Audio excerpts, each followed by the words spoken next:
The Global Currency Conundrum. Ripple Insights, May 24th, 2013. Economists have dreamed for decades of a global currency. John Maynard Keynes proposed a supranational currency to be called the Bancor.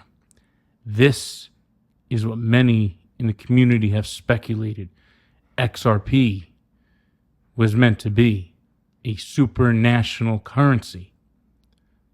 Well, I'm here to tell you that's not true.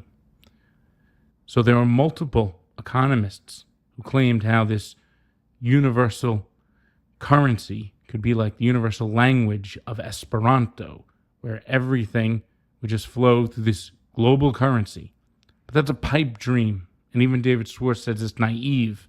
And currently, the US dollar has the exorbitant privilege of that. There's two trains of thoughts in this Ripple Insights from 2013, and this is the facts straight from Ripple. Everyone associates and focuses on the asset, XRP. I'm here to tell you that there's more to the story. I'm sure many of you have heard me say the values in the protocol.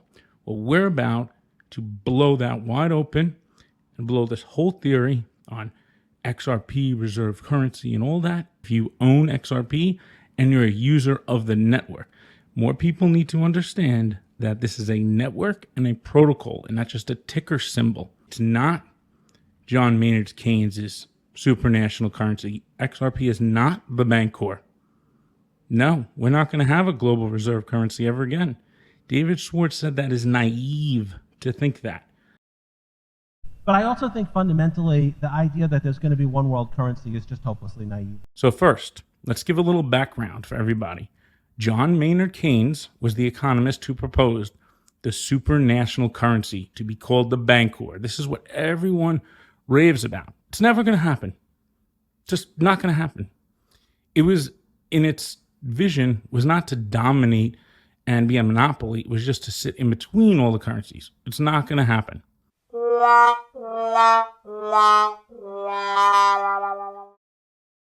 So let's drop that now from your mind and let's look at this as a different perspective. I remind you, this is directly from Ripple.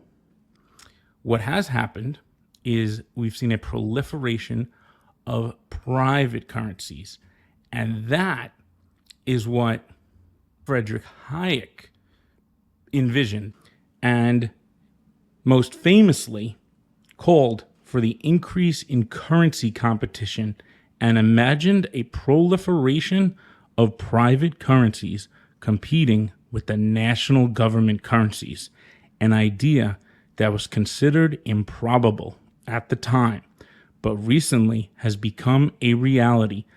In The Future of Money, Benjamin J. Cohen, an economic consultant to OpenCoin Inc., which is Ripple Labs' name prior to turning into Ripple Labs, argues that despite the clear benefits of a global currency, and now here's the paragraph that's going to blow your mind and everyone else's mind because it's going to make you think completely different about this whole thing.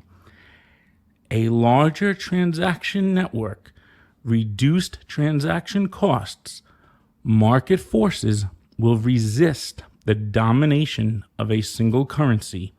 It is not in the best interests of governments to cede control of their national monies, and it's not in the best interest of individuals to submit to a global monetary monopoly.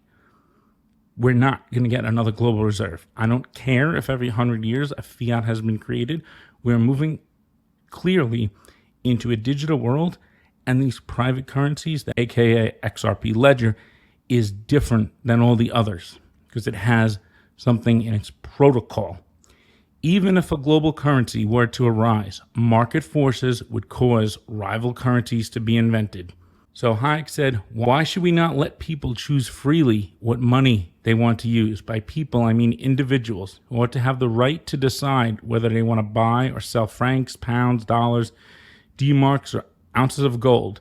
I have no objection to governments issuing money, but I believe their claim to a monopoly to be wholly harmful. And damn, he was right. This, and not a utopian European monetary unit, seems to me now both the practical and the desirable arrangement to aim at.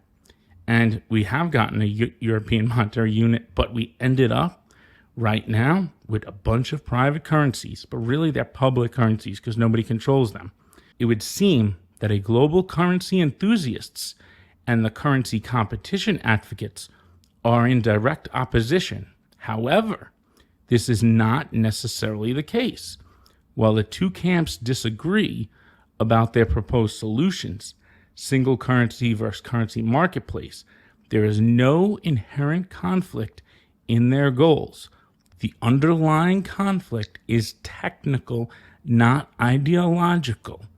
As with so many other historic problems, this currency conundrum seems intractable until technology caught up with the theory. And here we go. Hayek hoped that one day technology would rise to make a multiple currency model more efficient.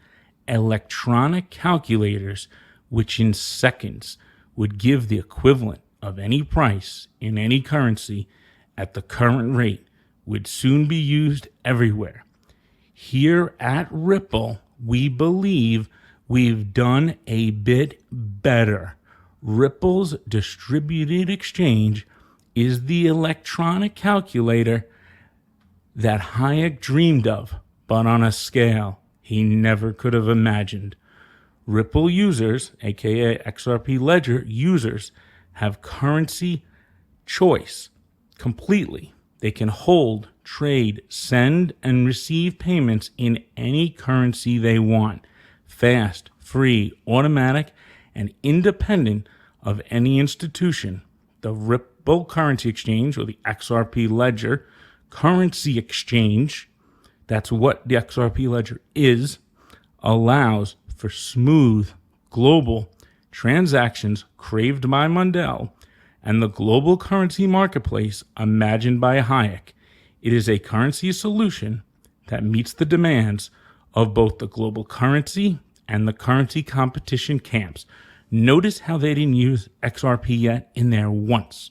So everyone who's pulling up that one Ripple Insights, this predates that, and this is the origins of that. So, if a global currency is like the universal language of Esperanto, then Ripple is like the Babel fish, the universal translator of science fiction, and more recently, Google.